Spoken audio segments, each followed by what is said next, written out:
Halo pendengar kisah, selamat datang kembali di channel kami yang membahas kisah kriminal yang benar-benar terjadi di seluruh dunia. Kami berharap semoga kalian semua dalam keadaan sehat walafiat dan dijauhkan dari mara bahaya. Di dalam kisah kali ini, kami akan membahas sebuah kisah tragis yang dialami oleh seorang gadis muda asal Jepang. Gadis ini awalnya diperkirakan kabur dari rumah ibunya. Namun ketika polisi menyelidiki lebih dalam, ditemukanlah sebuah fakta kalau dia telah dieksekusi oleh 4 orang wanita. Motif dari tragedi ini sangatlah sepele, yaitu korban memposting video salah satu pelaku di media sosialnya tidak menggunakan filter, dan hal itu ternyata membuat pelaku menjadi dendam.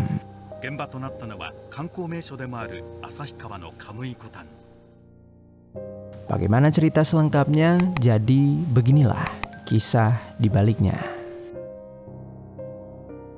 Di Pulau Hokkaido, negara Jepang, hiduplah seorang gadis bernama Suki Murayama yang berusia 17 tahun. Suki adalah putri tunggal yang hidup damai bersama kedua orang tuanya. Namun sayangnya, suatu ketika orang tuanya bercerai dan hal itu mengubah kehidupan Suki. Setelah kedua orang tuanya bercerai, Suki memilih pindah ke kota Rumoi dan tinggal berdua dengan ibunya saja. Perceraian orang tua dan perubahan lingkungan hidup ternyata cukup mempengaruhi kehidupan Suki. Suki mulai kesulitan mengatur emosinya sehingga ia kerap kali bertengkar dengan ibunya. Akibat pertengkaran itu, Suki kerap kali kabur dari rumah dan tidak pulang selama 1 atau 2 hari. Tak hanya itu, kepribadian Suki yang pemalu juga membuat Suki kesulitan beradaptasi di sekolahnya. Ia tak memiliki banyak teman dan tidak bisa menangkap suatu pembelajaran yang diberikan oleh gurunya. Hal ini membuat Suki sering membolos sehingga mempengaruhi nilai akademik Suki. Dan pada akhirnya Suki yang tidak kuat lagi menanggung semua itu, ia pun keluar dari sekolah saat dia masih menduduki tahun pertama di SMA. Tak lama setelah itu, entah mengapa Suki kembali mendaftar ke sekolah menengah atas yang kegiatan belajarnya dilakukan secara online. Tadinya Suki mengira bahwa masalahnya sudah selesai, namun ternyata ia salah. Karena hanya mengikuti pelajaran online, Suki mulai merasa kesepian karena tidak memiliki teman. Lalu untuk mengatasi kesepiannya itu, Suki membuat sebuah akun media sosial. Di media sosial, Suki bisa berinteraksi secara anonim. Dia tidak mengupload foto dirinya sendiri, tapi dia membagikan video atau gambar-gambar lucu. Dan lama-kelamaan, akun Suki tersebut menjadi ramai dan banyak orang-orang yang berinteraksi dengan Suki. Mereka menyukai dan mengomentari postingan-postingan yang diupload Suki. Kemudian pada suatu hari, Suki melihat sebuah video lucu yang berisi seseorang yang sedang memakan mie. Suki yang menganggap video itu menarik, lalu membagikan video tersebut di akunnya tanpa banyak berpikir. Tiba-tiba video itu pun langsung ramai diperbincangkan dan banyak pengguna sosmed yang ikut menertawakan orang di dalam video tersebut. Namun dari sinilah kesengsaraan dalam hidup Suki kemudian dimulai. Orang di dalam video itu adalah seorang wanita bernama Riko Ushida yang berusia 20 tahun. Riko ini merupakan seorang wanita yang memperdulikan penampilannya. Ia tak pernah sekalipun mengupload foto dirinya tanpa menggunakan filter. Saat mengetahui ada video dirinya yang tidak menggunakan filter diunggah ke internet, ia seketika marah besar. Terlebih ketika tahu bahwa orang-orang juga menertawakan dirinya di dalam video itu. Riko kemudian langsung mencari siapa yang menyebarkan video dirinya. Riko ini tinggal di kota Ashikawa, Pulau Hokkaido, Jepang. Di daerahnya, Riko terkenal sebagai wanita yang bermasalah dan memiliki temperamen yang cukup keras. Saat masih SMA, ia sering menindas dan memalak siswa lain yang lebih lemah darinya. Setelah lulus SMA, bukannya berubah, kenakalan Riko ini malah menjadi lebih parah. Dia sering pergi ke sebuah klub malam di kota Ashikawa untuk minum-minum bersama banyak pria. Riko dikenal suka bergonta-ganti pasangan. Dia juga diduga terlibat dalam perdagangan obat terlarang. Riko menjalani kehidupan yang glamor dan sering berfoya-foya. Tetapi Riko tak memiliki pekerjaan atau penghasilan tetap. Dari situ banyak orang yang bingung mengapa ia mempunyai banyak uang untuk menyokong gaya hidupnya. Selain itu, Riko menggunakan kebiasaannya saat SMA untuk mendapatkan uang, yaitu dengan cara pemerasan. Pertama-tama, Riko akan mencari seorang target, bisa orang yang dikenal ataupun orang asing yang baru ia temui di internet. Setelah mendapatkan target, Riko akan merundung dan membuat targetnya menjadi takut. Sehingga ketika targetnya mulai takut, ia akan memberikan sejumlah uang kepada Riko. Cara Riko merundung targetnya adalah pertama-tama Riko merayu mereka untuk mengirimkannya video atau foto targetnya dalam keadaan tak berbusana. Dan kemudian jika targetnya mengirim, Riko berjanji dia juga akan mengirim foto miliknya. Namun ternyata Riko membohongi mereka. Ketika target telah mengirim foto atau video mereka dalam keadaan tidak berbusana, video tersebut akan digunakan Riko untuk memeras targetnya. Kemudian kembali ke topik di mana video Riko tersebar. Setelah melihat videonya tersebar di internet dan menjadi bahan tertawaan, Riko sangat marah besar. Kemudian entah bagaimana caranya Riko mengetahui kalau yang menyebar videonya adalah Suki. Ia menghubungi Suki dan mendapatkan balasan darinya. Lalu kemarahan Riko tiba-tiba mereda karena ia melihat Suki sebagai target yang bisa dia peras. Riko menghubungi Suki melalui pesan di media sosial. Dia memarahi Suki dan mengucapkan kata-kata kasar. Suki seketika kaget mendapatkan berbagai cacian dari Riko. Ia pun langsung meminta maaf kepada Riko dan menghapus video tersebut. Namun, minta maaf dan menghapus video ternyata tidak membuat Riko menjadi puas. Riko kemudian menuntut Suki untuk membayar uang kompensasi karena sudah menyakiti perasaannya. Di saat itu dia meminta uang sebesar 100.000 yen atau sekitar 11 juta rupiah. Suki saat itu sempat kebingungan tak tahu harus bagaimana membayar uang tersebut. Namun ia mencoba untuk tetap tenang dan mengumpulkan semua uang tabungannya. Uang Suki ternyata cukup untuk membayar kompensasi tersebut. Maka Suki langsung menghubungi Riko dan mengatakan kepadanya ia akan membayar kepada Riko. Namun sayangnya ketika hendak mentransfer uang tersebut ke rekening Riko, tiba-tiba saja ada kesalahan transfer yang dilakukan oleh Suki. Hal ini sontak membuat Riko marah kembali kepada Suki. Riko menuduh Suki tak mau membayar dan langsung mengancam akan mengeksekusinya. Suki kembali merasa takut mendengar ancaman Riko. Ia berjanji akan membayar dan menjelaskan bahwa ada sebuah kesalahan teknis. Suki meminta Riko untuk menunggu karena ia akan segera mentransfer uangnya esok hari. Di samping itu, Riko tak mau menunggu. Ia mengatakan kalau memang Suki mau membayar, maka Suki harus menemuinya sekarang juga.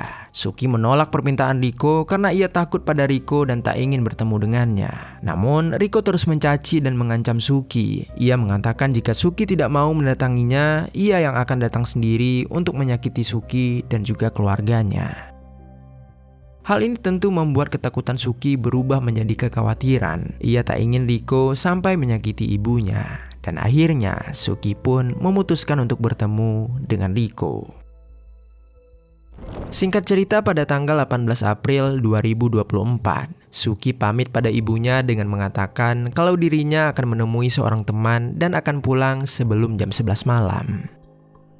Lalu, Riko dan Suki telah berjanji untuk bertemu di dekat stasiun kereta. Riko saat itu sampai lebih dulu dan menunggu kedatangan Suki. Namun, ternyata Riko tidak sendirian. Ia membawa 3 orang teman lainnya. Salah satu teman yang ia bawa bernama Konishi Yuka. Yuka ini merupakan seorang gadis berusia 19 tahun. Yuka dan Riko sudah berteman sejak lama dan Yuka sering membantu Riko dalam menjalankan aksi-aksinya.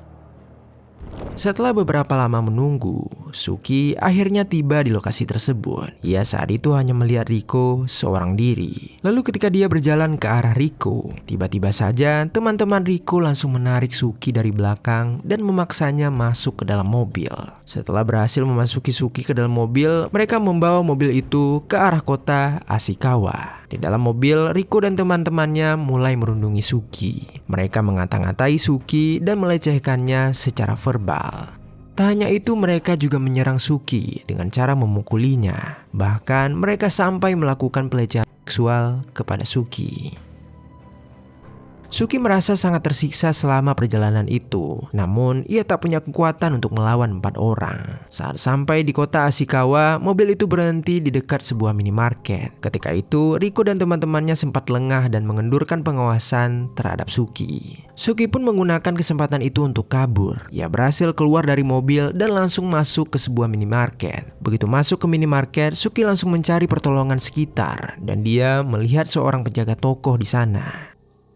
Dalam keadaan gemetar dan terengah-engah, Suki menghampiri penjaga toko itu dan memintanya untuk menolong dirinya. Dia mengatakan, "Tolong bantu aku." Penjaga toko itu merasa panik dan khawatir ketika melihat keadaan Suki. Lalu ia langsung mengambil handphone dan bermaksud untuk menelpon pihak kepolisian. Namun sebelum dirinya sempat melakukan panggilan, salah satu teman Riko yaitu Yuka masuk ke dalam toko. Yuka menghampiri Suki lalu merangkul Suki sambil tersenyum kepada penjaga toko. Yuka mengatakan kepadanya bahwa Suki memang gadis yang aneh, jadi penjaga toko itu tak perlu mengkhawatirkannya. Setelah itu Yuka langsung menyeret Suki pergi dari sana. Suki gagal kabur dan kembali masuk ke dalam mobil Riko. Usaha Suki untuk kabur ini membuat Riko menjadi semakin marah. Setelah mereka melanjutkan perjalanan, Riko menyuruh temannya untuk pergi ke sebuah tempat terpencil. Mereka berkendara di sekitar kota Ashikawa, di mana kota ini adalah kota tempat Riko tumbuh dan besar. Riko sangat mengenal dengan baik kota tersebut dan ia tahu di mana tempat yang tersembunyi dan tidak memiliki CCTV di sana.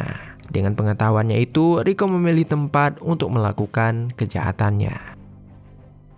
Setelah sampai di tempat tujuan, Riko membawa Suki keluar dari mobilnya dan menyeret Suki ke dalam sebuah gang. Setelah berhasil menyudutkan Suki dan tempat itu terasa aman, teman-teman Riko memegangi kedua lengan Suki dan Riko mulai menyerang Suki secara bertubi-tubi. Riko memukul perut dan wajah Suki tanpa henti. Suki yang dipegangi oleh teman-teman Riko tak bisa melawan dan hanya bisa pasrah. Suki hanya bisa menangis dan memohon kepada Riko untuk berhenti melakukan tindakan kejinya.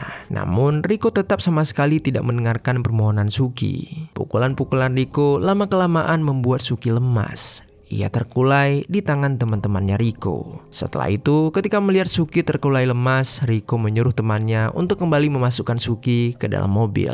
Mereka melanjutkan perjalanan untuk menuju ke sebuah jembatan yang bernama Ishikari. Setelah sampai di jembatan Ishikari, Riko dan teman-temannya melihat ada banyak mobil yang melewati jembatan itu. Hal itu membuat mereka khawatir sehingga mereka memutuskan untuk berganti tujuan. Mereka kembali melajukan mobilnya untuk menuju ke jembatan Kamui. Lalu setelah sampai di jembatan Kamui, Riko dan teman-temannya langsung menyeret Suki keluar dari mobil itu.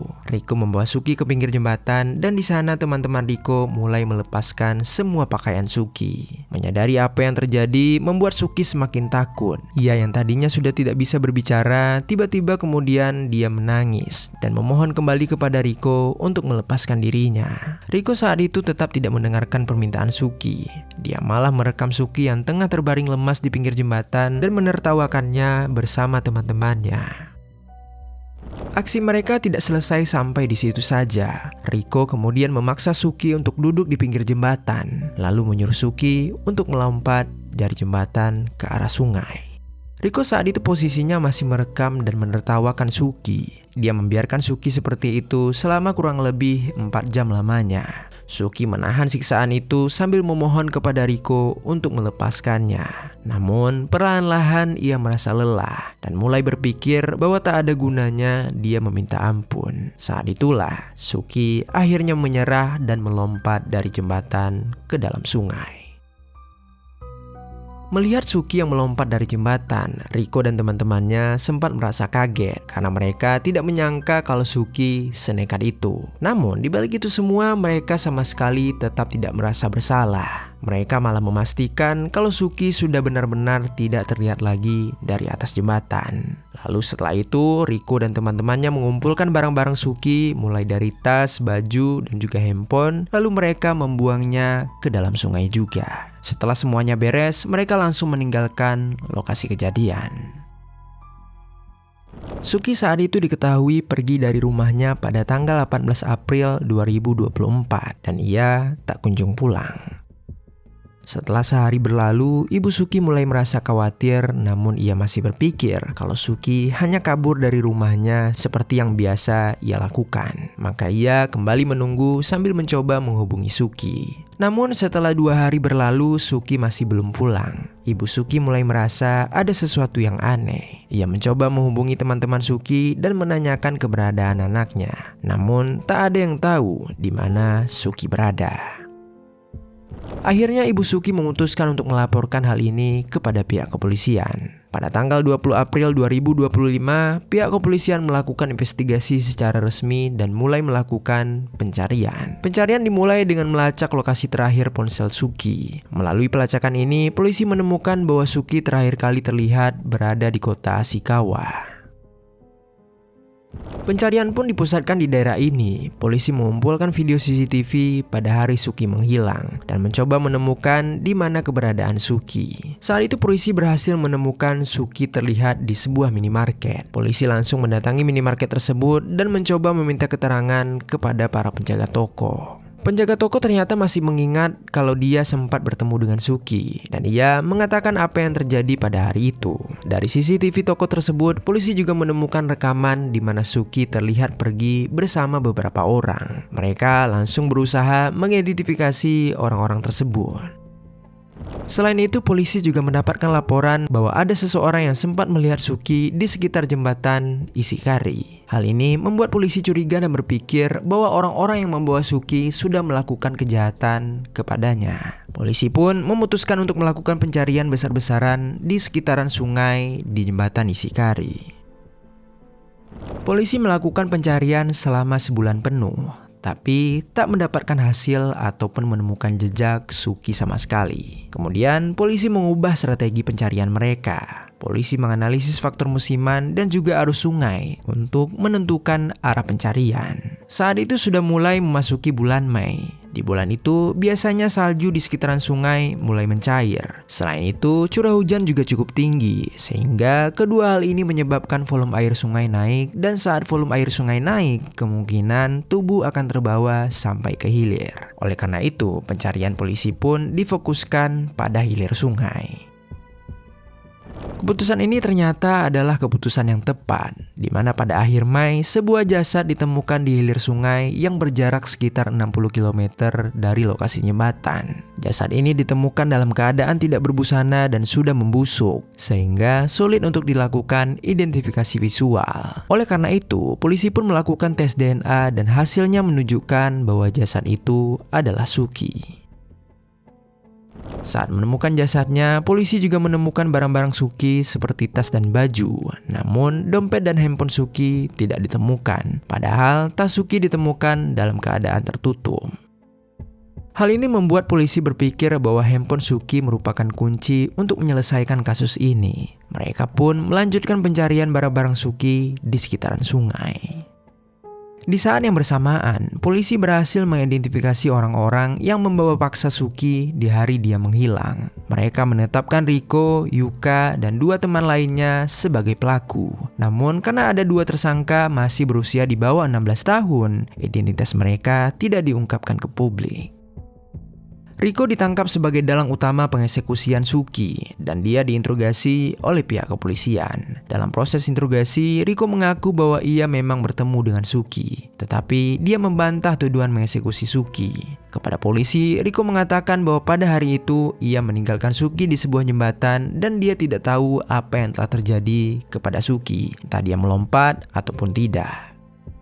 Polisi tidak begitu saja percaya pada pengakuan Riko. Mereka yakin bahwa Riko terlibat dalam kejahatan ini. Mereka meyakini hal ini karena saat memeriksa lokasi terakhir keberadaan handphone Suki, polisi telah bekerja sama dengan perusahaan telekomunikasi dan meminta salinan pesan-pesan dari Suki. Di salah satu pesan itu mereka menemukan banyak pesan ancaman dari Riko kepada Suki. Selain itu, hasil otopsi juga mengungkapkan memang Suki meninggal dunia karena tenggelam, tetapi di tubuhnya telah banyak mengalami patah tulang dan juga luka yang cukup parah, yang mana ini menunjukkan kalau dia telah dipukuli sebelum kematiannya.